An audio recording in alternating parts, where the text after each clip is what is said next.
Kayo po ba mga bossing ko ay isa sa mga taong lubog sa pagkakautang? Aba mga bossing, tunay naman na napakahirap ng ganyang sitwasyon.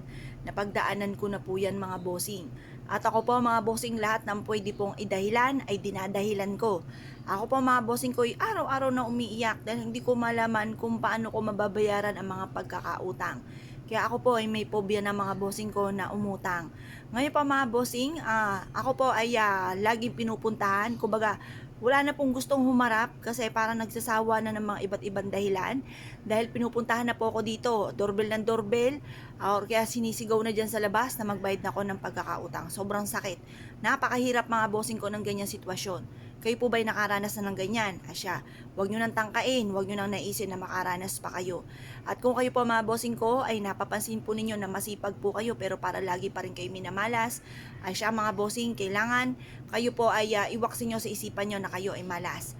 Ang isipin po ninyo, kayo ay swerte. Walang malas. Puro swerte ang darating. Mababago na ang takbo ng aking pamumuhay. Ganun po ang inyo po mga pagwi-wish. Walang gamit na sana, direct to the point. Tapos, kayo po mga bossing ko, kailangan kapag kayo nagwi-wish, magmumula sa puso. At kapag po kayo ay nagwi-wish, kung ano yung binubukan ng bibig, ay tinatakbo rin ng diwa. Ngayong araw na ito, kung kailan nyo man ba ito mapapanood at kayo po ay tambak ng problema, huwag po kayong mag-iisip na hindi nyo na kaya. Ang isipin po ninyo, kaya ko to, malalampasan ko to, magiging okay ang lahat. Kaya nangyayari sa akin to dahil maaring mas pinapatatag pa ako ng tadhana. Kaya nangyayari to para maging lesson sa akin. Kaya ako nga po mga bossing ko, naging lesson sa akin. Kapag po kahit na halimbawa may mga dumarating, kahit di naman ako nag-a-apply halimbawa ng mga credit cards, may mga dumarating sa akin mula sa bangko. Ay mga bossing, hindi ko po ito ginagamit. Bagkus ipinuputol ko ito at sinasabi ko po sa manager na hindi ako nag-a-apply at ayoko rin gumamit. Kasi nga po ako yung natatakot. Dahil baka dumating man yung time, knock on wood, takot po ako mga bossing. Kaya nagkaroon na ako ng phobia pagdating sa utang. Kaya wag nyo na akong gagayahin mga bossing. Ngayong araw na ito, pag ito yung ibig nyong gawin, gawin nyo po ito. Ito po, kung halimbawa first time yung ginagawa at napakaraming problema, gawin nyo po ito ng 1 linggo na kada 24 oras ay papalitan ng tubig.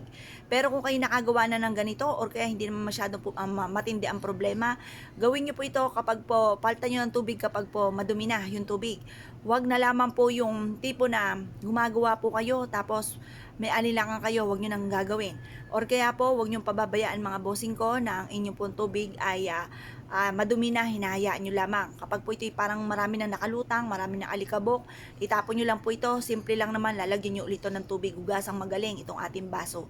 At pagkatapos mag-wish po kayo, halimbawa ganito po, harap kayo sa may silangan ng mga 6:30 or kaya alas 7, sa pamamagitan ng sipag at tiyaga at double time sa pagkayod, makakabayad na ako sa aking mga pagkakautang at kailanman ay hindi na ako mangungutang pa.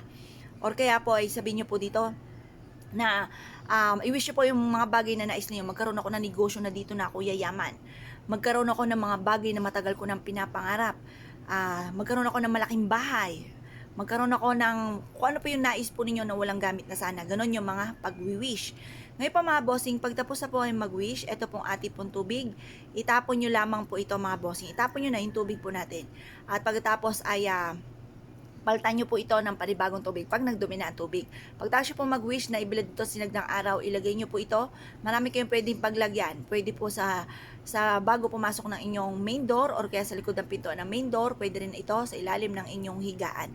Basta lagi nyo i-check mga bossing. Ako dati di sinuswerte na nga. Ngayon po, nalibang po ako. Nakalimutan ko na mga bossing ko yung tubig. Alam niyo po ba, may dumating ulit ang pagsubok, sinilip ko sa ilalim ng higaan, ay naku, tuyo na pala. Kaya kailangan mga bossing ma-maintain ang kalinisan ng tubig at huwag niyong hayaan na matutuyo po ito. Kaya kung kayo pinaniwala at naisyo po itong gawin, ay siya mga bossing, good luck bossing niyo po lahat.